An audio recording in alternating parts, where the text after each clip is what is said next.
Hello guys, మీరు 15 ఏళ్ళప్పుడు ఏం చేస్తుంటారో ఆ, ఒకసారి గుర్తించుకోండి. ఎందుకు ఈ మాట అంటున్నానంటే 15 ఏళ్ళకి 15 వాళ్ళకి హాఫ్ సెంచరీ చేశాడు వైభవ్ సూర్యవంశీ. 90 కిడ్స్ అయితే గోళీలు ఆడుకోవడం, కోతి కొమ్మచ్చులు, ఇలాంటి ఆటలు ఆడేవాళ్ళు.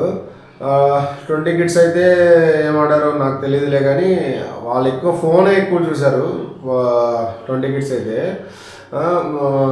15 ఏళ్ళకి ఈ రకంగా ఆడి 15 ఏళ్ళకి ఇప్పుడు మొన్నే 15 ఏళ్ళ బర్త్డే సెలబ్రేట్ చేసుకున్నాడు.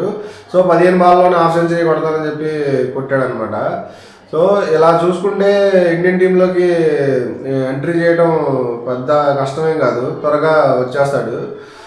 ఈ సిరీస్లో ఏదో ఒక సిరీస్లో ఆడించినా కూడా ఆశ్చర్యపోవసల్లా చిన్న టీమ్స్ మీద. సో సచిన్ రికార్డ్ని బ్రేక్ చేస్తారని నేను అనుకుంటున్నాను. వైభవ్ సూర్యవంశీ గురించి మీ ఒపీనియన్ ఏంటో కామెంట్ చేయండి. ఇలాంటి క్రికెట్ అనాలిసిస్ కోసం మన ఛానల్ సబ్స్క్రైబ్ చేసి పెట్టుకోండి. Thank you for watching guys.